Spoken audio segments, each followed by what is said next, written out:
tous, bonjour, c'est un plaisir de vous retrouver sur Classico avec toujours mon cher Youssef Moutawakil. On va, n'est-ce pas, parler de deux sujets majeurs. D'abord, la Coupe d'Afrique des Nations des moins de 23 ans qui se joue en ce moment même en terre chérifienne au Maroc avec, n'est-ce pas, un premier qualifié qui est officiellement connu. Vous en saurez plus tout à l'heure.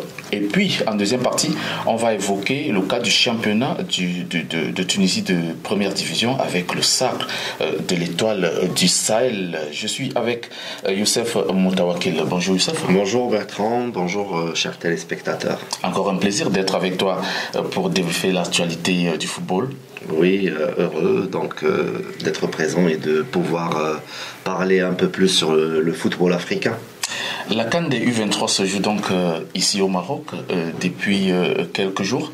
On a abordé la deuxième journée avec le Maroc qui a, n'est-ce pas, infligé une sanglante leçon à cette équipe du Ghana, 5-1. Ça donne quand même une certaine motivation et une progression considérable à cette équipe du Maroc qui a commencé un tout petit peu timidement la compétition avec sa victoire 2-1 sur la Guinée, 2 buts inscrits sur penalty. Je pense qu'on a quand même aussi constaté une certaine fébrilité parce que la Guinée avait ouvert le score face à cette équipe marocaine.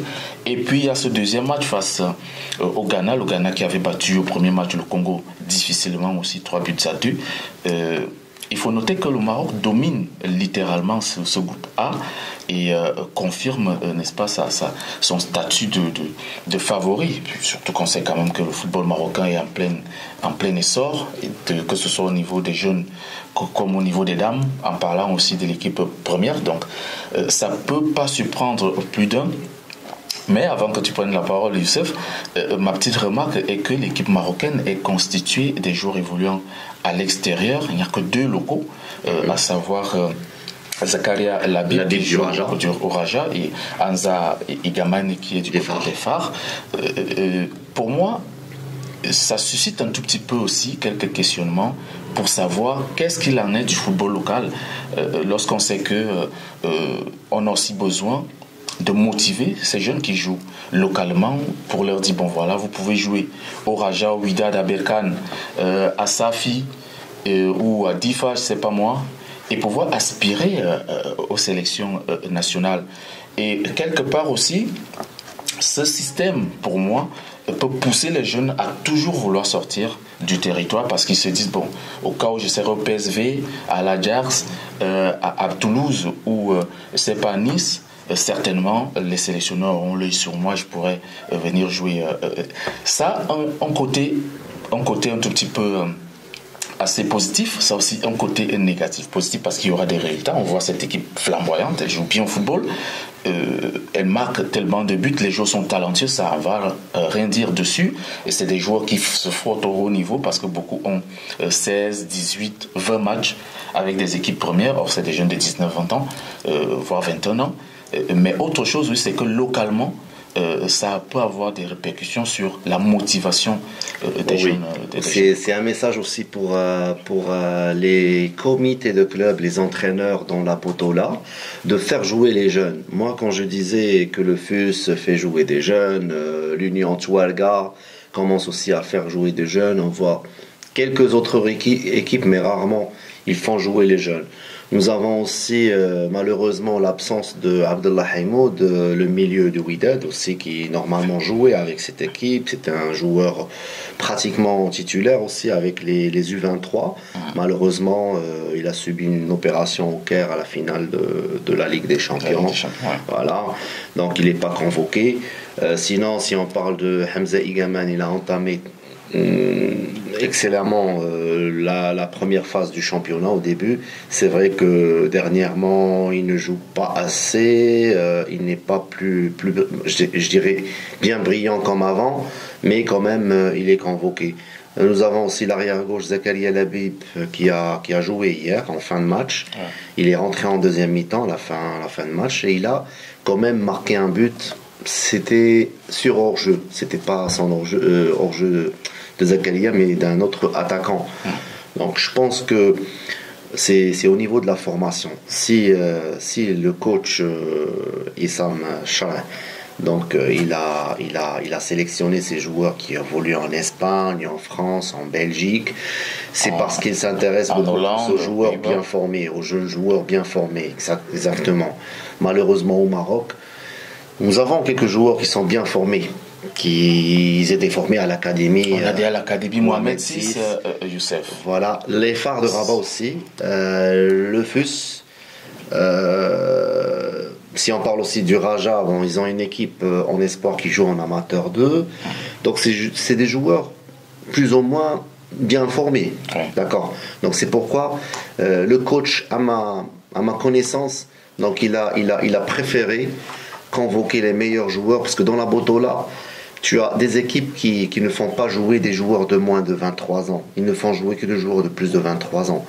Même si il y a une exigence de la fédération de faire, de convoquer des joueurs jeunes, afin qu'on puisse avoir aussi, et qu'ils puissent avoir une occasion, la compétitivité de jeu. Si je parle de ça aussi, la fédération a fait un travail dans ce sens au niveau des amateurs, des clubs amateurs. Pour les amateurs 1, c'est les joueurs de moins de 25 ans qui doivent jouer. Pour les amateurs 2, c'est des joueurs de moins de 23 ans qui doivent jouer. D'accord ? C'est pour donner aussi le temps de jeu aux jeunes joueurs pour pouvoir répondre dans le terrain, sur le terrain. Aux exigences. Et non pas, voilà, parce qu'avant, on voyait dans des équipes amateurs, on voyait des joueurs de 35 ans, 36 ans, alors que ça ne donne pas un résultat positif pour notre football marocain. Même si cette méthode a été un peu critiquée par quelques coachs, par quelques joueurs, par quelques gens de comité qui n'arrivaient pas à faire des recrutements de jeunes joueurs parce qu'ils ne voyaient pas de jeunes joueurs, une équipe amateur qui veut faire la montée. Donc c'est un autre sujet qu'on pourra peut-être en parler après. Ouais.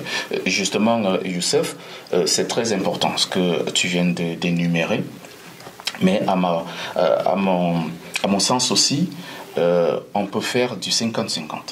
On peut faire du 50-50, ou alors, même si on n'équilibre pas totalement, on prend quand même un bon nombre.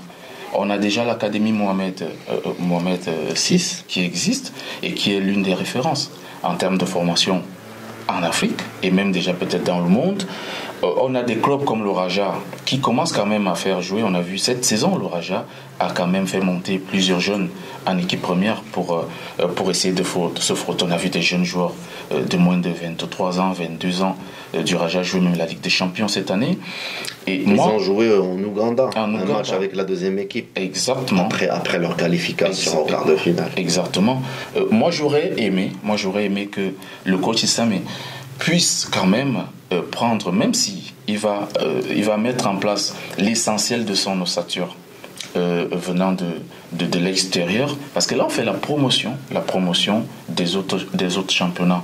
Je crois qu'il faut aussi mettre en avant le championnat marocain qui aujourd'hui est la référence en Afrique, et comment les observateurs étrangers vont analyser cet aspect qu'un championnat du Maroc qui fait rêver beaucoup de joueurs africains et même déjà dans le monde, qui attire un bon nombre de joueurs, les sélections n'arrivent pas à puiser, n'est-ce pas, dans ce championnat-là. Ça peut aussi amener des observateurs à se poser des questions. Donc moi je crois que lorsqu'on a déjà pris en main de construire, de développer le football, pensons d'abord au football local, parce que c'est l'image du Maroc, c'est le drapeau marocain qui en dépend. Et derrière tout, on peut composer la colonne vertébrale de son équipe avec des joueurs qui ont une meilleure formation, comme on l'a dit tout à l'heure, venant de l'extérieur, et réajuster avec des joueurs locaux qui, n'est-ce pas, brillent en championnat, même si on ne les fait pas jouer, comme tu l'as dit tout à l'heure. Quand même, il y a d'autres plateformes où on les voit. Il y a quand même d'autres plateformes ou d'autres compétitions où on peut, n'est-ce pas, voir ces jeunes joueurs. Je vais prendre le cas de l'Égypte. L'Égypte a la quasi-totalité de son effectif joue localement. C'est Zamalek, c'est Al Ahly, c'est Impi, c'est Arab Contractor. Mais sur ce point, si je vous interromps, vous avez dit l'Égypte. Au championnat égyptien, financièrement, ça paye mieux. Ça paye un peu mieux que le Maroc, ou un peu mieux que la Tunisie. D'accord.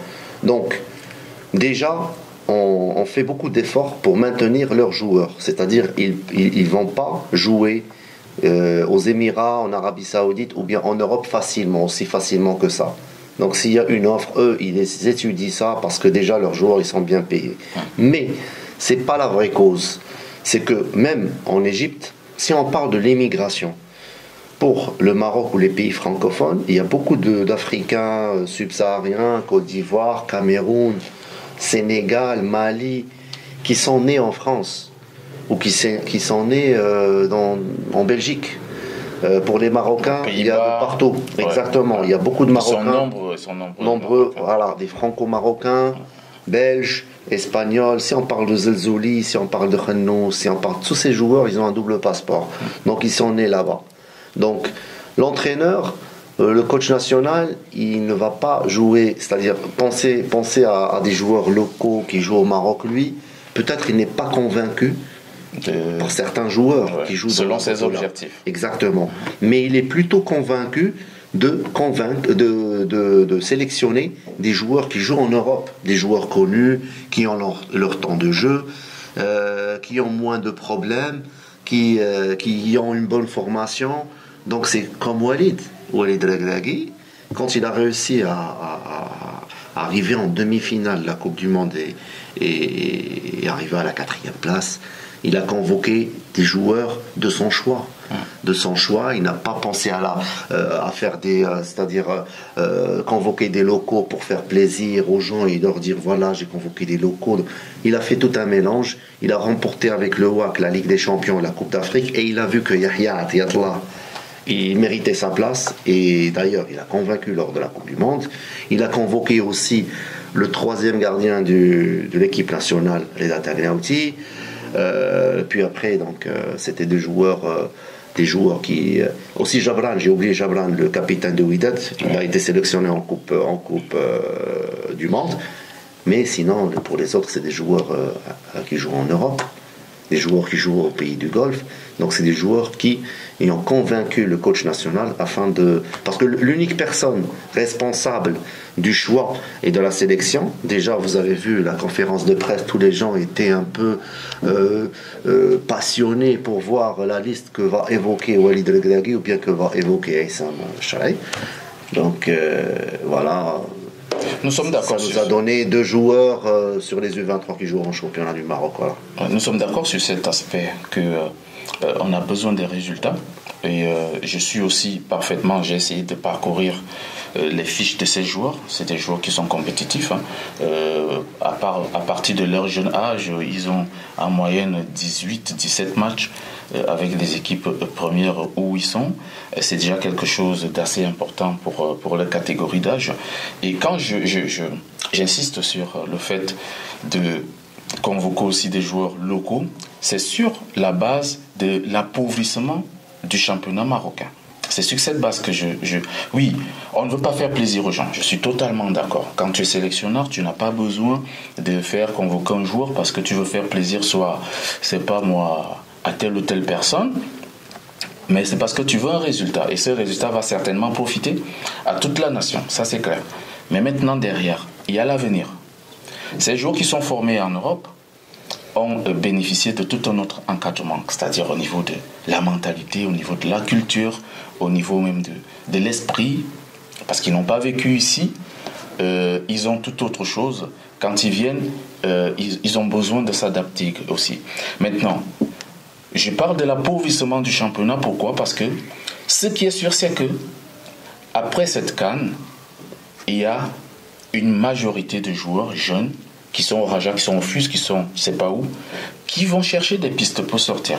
Parce que pour eux, ils veulent aussi porter ce maillot et ils n'ont pas eu l'occasion de le porter certainement parce que le coach avait plus l'œil vers l'extérieur que sur le terroir. Je parle un peu de ce plan. Et si on imagine que sur la liste des jeunes joueurs qui sont au FUS, qui sont au Rabat, qui sont à Berkane et autres, quasiment la moitié trouvent des opportunités de sortie, vont partir. Et qui va rester jouer le championnat marocain, qui est aujourd'hui l'un des meilleurs championnats d'Afrique, parce qu'il a animé par ces joueurs du terroir. C'est un peu à ce niveau que je disais, il y a un hic. Et donc, le coach, il peut tout simplement essayer de faire la balance. Il convoque 80% des joueurs.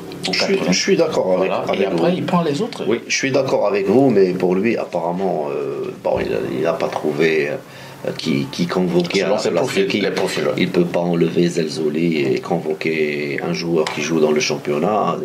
Donc pour lui, parce que c'est le responsable numéro 1 de ses choix. Après, sinon, il va être remercié. Donc pour lui, il est à l'équipe nationale U23 pour réussir. Pour réussir et pour aller vers l'avant. Donc il ne peut pas prendre des risques dans ce sens. Pour le championnat de Maroc, certes, vous dites que c'est parmi les meilleurs championnats et tout, d'accord. Mais c'est vrai que moi, si après plusieurs réflexions, quand je dis que des joueurs des U23, moi je me rappelle bien qu'un joueur des U23 a été sélectionné de Berkane, un défenseur. Donc c'était le dernier joueur qui a été sélectionné pour jouer le CHAN en Algérie. Ouais. Et il y avait beaucoup de difficultés pour ces entraîneurs pour choisir des joueurs locaux qui jouent au Maroc et qui ont un temps de jeu. Ouais. Voilà le problème. Donc moi je pense que lui il s'intéresse aussi au temps de jeu. S'il y avait un joueur qui est titulaire toujours et qui joue avec son club brillant, 22 ans, 23 ans, il l'aurait convoqué. Pour Zakaria Labib, il n'a pas trop joué avec le Raja, mais c'est un joueur qui joue toujours avec l'équipe nationale, qui joue avec les espoirs, qui est titulaire, qui a joué aussi la Ligue des Champions avec le Raja. Il a joué quelques matchs aussi en première division. Ouais. Donc c'est la raison pour laquelle aussi il a pensé à convoquer cet arrière-gauche qui est efficace et qui a un bon pied gauche. Donc il frappe bien et en même temps c'est un joueur offensif. Oui. Voilà. Là, je crois qu'on peut, sur le temps de jeu, il n'y a vraiment rien à redire. Il faut des joueurs qui ont un temps de jeu assez considérable. Tout à fait. Et on espère bien avoir des profils d'entraîneurs, des entraîneurs qui vont faire. Bon, c'est vrai, Jamel Selami, il fait jouer des jeunes. Il a fait même avec le Raja, quand il a fait jouer Soboul, il a pris le risque de faire jouer des jeunes joueurs. Sinon, il y a quelques entraîneurs qui toujours ne veulent pas prendre de risques, ils préfèrent toujours faire jouer les éléments clés afin de pouvoir réussir à gagner les matchs. Mais je pense que sur certaines phases de match, il faut aussi faire confiance aux jeunes pour aider notre football national à beaucoup mieux se développer, et aussi pour les équipes, c'est les équipes aussi qui doivent penser à ça. Ils doivent penser à ça en signant des je suis d'accord que la faute n'est pas celle du sélectionneur. Voilà, et des primes doivent être données à ces jeunes joueurs afin de pouvoir les motiver à jouer, à être toujours présents, respecter leur entraîneur, être toujours motivés et non pas venir aux entraînements à l'âge de 21 ans, 22 ans et dire que j'attends ma prime, je ne suis pas encore payé. Il faut qu'ils travaillent parce que c'est un âge très important pour le développement d'un joueur. Dans ce groupe, donc, la Guinée jouera sa place avec le Maroc, parce que le Congo est déjà quasiment éliminé. Et on a quand même vu une équipe ghanéenne qui a sombré face au Maroc. On en avait déjà parlé. Mais la Guinée qui s'est très vite relancée face au Congo, 3-1, ça va nous donner une sacrée finale lors de la dernière journée entre le Ghana et la Guinée. Et je pense que on va regarder ce match avec beaucoup de plaisir. Félicitations à cette équipe du Maroc qui a 7 buts marqués en 2 matchs, 2 buts concédés. C'est monstrueux au niveau de l'attaque. C'est monstrueux au niveau de l'attaque. Mais au niveau de la défense, il faudra revoir certaines choses au niveau de la défense, parce que c'est très important, parce que le Maroc aussi encaisse, je ne vais pas dire facilement, mais il y a des... Un peu bêtement. Un peu bêtement. Il faut voir que sur le match d'hier, le Maroc a certes gagné 5-1, mais à 3-0, tu encaisses 2 buts en 2 minutes. Ouais. Et puis après, c'est la VAR, et heureusement que le deuxième but ghanéen a été annulé. Ouais. Donc une fois il a été annulé, le Maroc a pu maintenir le score de 3-1. Après, c'est 4-1, 5-1. J'ai une petite reproche à l'entraîneur du Ghana. Oui. Que lors de sa conférence, il a parlé de la fraîcheur physique, et que le Maroc a joué samedi et que le Ghana a joué dimanche, 24 heures de différence. Ça, je pense que c'est un peu abusé. Ouais.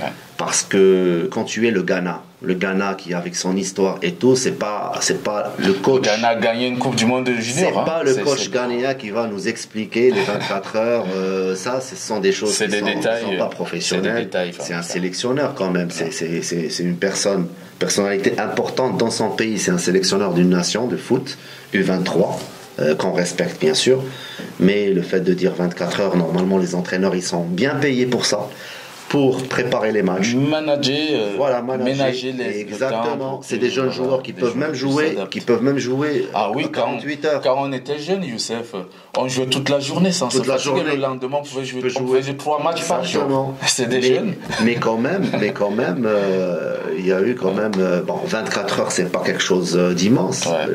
Je crois que la fatigue, il y a la glace, il y a tout un staff qui peut travailler sur ça. Permettre la récupération rapide. Peut-être c'est un mauvais message qu'a pu transmettre. Peut-être qu'ils n'ont pas bien préparé le match. Hier, physiquement, ils étaient déjà que, sans te couper, le match face au Congo n'a pas été facile pour eux. Ils ont gagné 3-2, ils ont trimé. Donc je crois qu'il y avait un coup de fatigue après ce match face au Congo où ils se sont quand même battus jusqu'à la dernière minute pour garder cet avantage. Et alors maintenant, retrouver le Maroc qui était déjà psychologiquement aussi bien parce qu'ils sont bien entrés en compétition avec la victoire de but en face à la Guinée. Il fallait vraiment une préparation non seulement psychologique mais aussi physique pour permettre aux joueurs de très vite récupérer pour aborder ce match. Et non seulement ça, c'était pas une surprise, ils avaient un calendrier. Ils ont un calendrier qui leur est adressé. Des mois. Voilà, donc à vous de et pour le Maroc, sur le premier match, personnellement, j'étais pas convaincu. Je sais que tu l'as dit sur le plateau. Tu l'as dit en off, que tu n'étais pas très contre la Guinée. Moi, je pense que c'est peut-être la force de la Guinée, peut-être l'adaptation des joueurs. Ils venaient à peine d'entamer la première journée. J'espère que le Maroc va continuer sur cette voie et voilà, donc et croître et petit à petit sur les prochains matchs. Donc le match d'hier c'était plaisant, nous avons vu des combinaisons entre les joueurs, je pense que même pour les buts c'était des magnifiques buts franchement. Et là, on peut parler de la formation. C'est un style de jeu, des passes, des jeux que. Ce qu'on veut voir dans le football jeune. C'est une qualité, la base, exactement, la base. Que difficilement tu vas pas la trouver chez un joueur local. Ça va être difficile. Regardez le deuxième but ou bien le troisième but de la sélection du Maroc. De Begraoui, c'est ça. Donc, oui, le but Begraoui. C'est un magnifique but. Begraoui qui a inscrit un doublé dans cette. Les passes. Voilà, donc. Je rappelle que le deuxième et troisième but. Le deuxième et troisième but, c'est des magnifiques buts. Begraoui, quand même, il joue du côté de Pau. Il a 18 matchs dans les jambes. Il a inscrit 9 buts. Donc ses performances sont déjà assez professionnelles pour un joueur. Et ce que je disais tout à l'heure, le Maroc a quand même des joueurs qui ont de la compétition dans les jambes. Quand on parle par exemple de Amir Ricardson qui est du côté du Havre et qui a joué 34 matchs. C'est l'auteur du premier but. Voilà, qui a joué 34 matchs la saison. Ça veut dire que tout compte fait, le Maroc est l'équipe la plus compétitive de cette CAN U23 quand on essaie de regarder dans les effectifs. Et ce que je disais tout à l'heure, c'est vrai qu'il n'y a pas que le Maroc qui le fait, hein. Toutes les sélections africaines ou presque, leurs joueurs viennent carrément de l'extérieur parce que dans les championnats locaux on ne fait pas jouer les joueurs jeunes. Il y a même surtout, dans l'Afrique subsaharienne. Les autres équipes n'ont même pas des équipes de U23. Ouais, comme je vous ai dit tout à l'heure, pour l'Égypte c'est autre chose parce que moi si je parlais de l'immigration, dans les clubs en Europe, tu vas trouver très peu d'Égyptiens. Et contre beaucoup de Marocains, beaucoup de Tunisiens, beaucoup d'Algériens, beaucoup de Camerounais, beaucoup de Sénégalais, de Maliens, et très peu d'Algériens, de Libyens. Donc si je parle de l'immigration. Dans les centres de formation des clubs en Espagne, en France, en Belgique, en Hollande, en Italie, il y a beaucoup d'Africains subsahariens et beaucoup de Maghrébins. très peu d'Égyptiens. Tout à fait, tout à fait. On va rapidement faire le tour du groupe B qui joue aujourd'hui, parce que la deuxième journée du groupe B, c'est aujourd'hui. L'Égypte va affronter le Mali. Le Gabon sera face au Niger. Le Gabon qui a perdu son premier match face au Mali, 3-1. Cette équipe gabonaise qui était dans un litige avec le Cameroun, parce que je pense que le Gabon n'a pas bien préparé cette compétition, parce ils ont passé le temps au niveau du TAS, du tribunal, à se débattre sur le problème avec le Cameroun. Et pourtant, ils ont bien entamé leur match, leur premier match. Hein. Ouais. Ils ont bien entamé leur premier match. Ils menaient au score 1-0. Après, c'est la catastrophe. Ouais. Le carton rouge, il y a eu un carton rouge. Donc, après, l'équipe n'a pas pu supporter le rythme. C'est un manque de compétitivité. Et ce que j'ai remarqué sur cette Coupe d'Afrique, c'est que les gardiens de but, le gardien de but gabonais et je pense du Congo, sur un premier match, il ne maîtrisait pas la nouvelle loi de mettre toujours le pied sur la ligne lors de penalty, exactement. Et le penalty a été refait 2 fois. Donc le gardien a pris un carton jaune. Donc 2 fois, je pense que c'est un peu trop. Mais c'est des jeunes joueurs qui apprennent avec le temps et que ça, on le voit pas avec les seniors. Alors l'Égypte a fait 0-0 face au Niger et l'Égypte joue donc contre le Mali. C'est un peu comme la finale, de ce groupe où l'Égypte doit absolument gagner pour se remettre en course. Voilà la qualité des joueurs locaux. Si vous dites que Ahli, Zamalek, MP, Ismaili et tout, c'est des bons clubs en Égypte. Mais quand vous dites que tu fais jouer tous ces joueurs locaux en Égypte, alors que même en Égypte, c'est pratiquement la même idée. Au Maroc, les jeunes ne jouent pas trop. Donc, selon les entraîneurs, il y a des entraîneurs qui s'intéressent aux jeunes, d'autres non. Donc là, si tu n'as pas des joueurs, moi je parle des jeunes, si tu parles des jeunes joueurs, si tu n'as pas quelques joueurs qui jouent aussi en Europe, qui ont leur propre style de jeu et tout, donc je pense que l'Égypte a manqué le match. Ils allaient gagner par 4 ou 5 parce qu'ils ont trop raté. Ils ont vraiment trop raté. Ils allaient gagner facilement contre le Niger, mais malheureusement pour eux, c'est le 0-0. Et chapeau pour l'équipe de Niger qui a bien tenu. Et je pense que leur football. Tout à fait. Et on ne vendait pas très cher la peau du Niger face à l'Égypte. Voilà. Tout à fait. Je pense que le Niger aussi, apparemment, ils sont un peu en croissance. Oui, c'est un pays qui travaille énormément depuis environ 5, 6, 7 ans. On le voit même au niveau des clubs. Les clubs du l'AS Douane. L'AS Douane, c'est des clubs qui jouent régulièrement. Quand même, la phase préliminaire de la Ligue des Champions et ils perdent difficilement. J'ai suivi contre Tanger, contre le WAC, contre Al Ahly aussi. Contre Al Ahly, ils ont perdu difficilement. Je pense par un but d'écart ou un but d'écart. Voilà. 1-0. Donc je pense que c'est un football qui monte aussi. Et l'équipe nationale, la première équipe, a l'autre fois a tenu fort contre l'Algérie. Oui, tout à fait. Contre l'Algérie. Ils étaient. Et ils sont encore en course pour la qualif à la CAN, je crois. Voilà. Je pense quand même que de ce côté-là, on voit une certaine évolution. Donc dans le groupe B, c'est le Mali qui est donc en tête avec 3 points. L'Égypte est deuxième avec le Niger. Les deux équipes ont un point. Aujourd'hui, ça va se décider parce que les deux équipes se rencontrent. L'Égypte contre le Mali et le Gabon sera face au Niger. Youssef, on va fermer la page de la CAN U23 parce qu'il ne nous reste plus assez de temps. Et puis, on va rapidement faire un tour du côté de la Tunisie où l'équipe de l'Étoile sportive du Sahel a remporté son 11e titre de champion de Tunisie. Cette équipe de l'Étoile sportive du Sahel vient carrément surpasser l'équipe de l'Espérance de Tunis. L'Espérance de Tunis qui a quand même eu à marcher sur ce championnat égyptien pendant plusieurs années. Il faut noter qu'ils ont gagné le titre en 2017, ils ont gagné en 2018, ils ont gagné en 2019, ils ont gagné en 2020, 2021 et la saison dernière en 2020. Et ils ont gagné aussi la Ligue des Champions en 2019. Ah ouais. Quand il y avait le problème de la VAR. Exact, oui. Donc c'est une équipe. 6 années successives. 6 années successives. Je sais pas franchement, bon, ils ont une bonne équipe, ils ont un bon comité, un grand public. L'Espérance, c'est un grand club.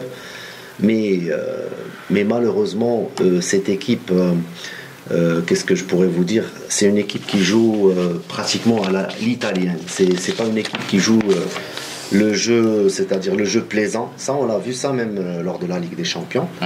Lors de la Ligue des Champions, sur des matchs, il y avait un rythme très long. La qualification lors du tour préliminaire ou bien avant la phase de groupe était difficile. Ils avaient joué contre une équipe, je pense, de l'Éthiopie ou du Tchad. Ils avaient gagné par un but hors jeu. Beaucoup de polémiques côté arbitrage. La Ligue des Champions 2019, ça on peut pas l'oublier. Tout à fait. Et je pense qu'il y a plusieurs clubs qui critiquent ce club-là. Bon, je vais pas rentrer dans les détails, mais je pense que l'Étoile du Sahel a enfin sauvé le football tunisien sur le plan des statistiques, parce que quand tu prends l'équipe de l'Espérance et s'ils gagnent 6-7 championnats d'affilée, ça fait trop, ça fait quand même trop, ça fait tuer le championnat tunisien. Pour les autres équipes, il y aura pas de concurrence. Donc l'Étoile de Sahel revient fort cette saison, elle remporte son 11e titre. Je pense que c'est bien mérité, mais attention, parce que pour moi en tant qu'intermédiaire, quand je vois que le championnat tunisien est divisé sur deux groupes, je ne sais pas s'il y a un problème au niveau des clubs, de l'organisation, parce que si on prend la superficie de la Tunisie, ne me dites pas qu'il devra y avoir deux groupes, parce que si on prend par exemple le Maroc, 3e division, tu as des clubs de Casablanca ou de Oujda et qui jouent à l'Ayoun. D'accord, qui jouent à l'Ayoun, Agadir.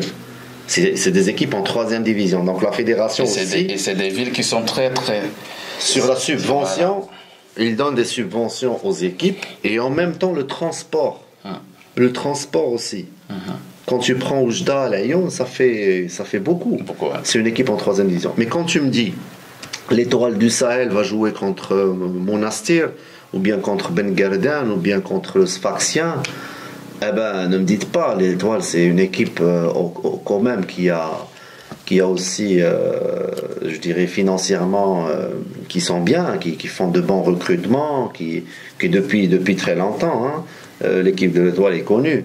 Le club africain aussi, même si le club africain est passé par une crise qui était dure, mais moi je pense que diviser le championnat, le play-off, les 8 premiers clubs vont jouer la montée ou bien le championnat, les 8 autres vont jouer la descente. Je pense que ça on le voit pas dans d'autres championnats. C'est-à-dire que les gens ne sont pas... Si nous allons dire ça, c'est-à-dire à une personne qui va découvrir le championnat tunisien, il va dire que c'est pas plaisant, c'est pas joli à voir. Donc je pense que peut-être donc dans les prochaines saisons ils organiseront bien ce championnat, parce que quand on dit la Tunisie, il y a beaucoup de bons joueurs qui passent par la Tunisie, des joueurs africains qui partent après en Europe, des joueurs camerounais, des Ghanéens, des Nigérians, des Maliens, Sénégalais qui partent aussi dans les pays du Golfe, au Qatar, qui partent en Égypte. Donc voilà, j'espère que le championnat tunisien reprendra sa force dans les prochaines saisons.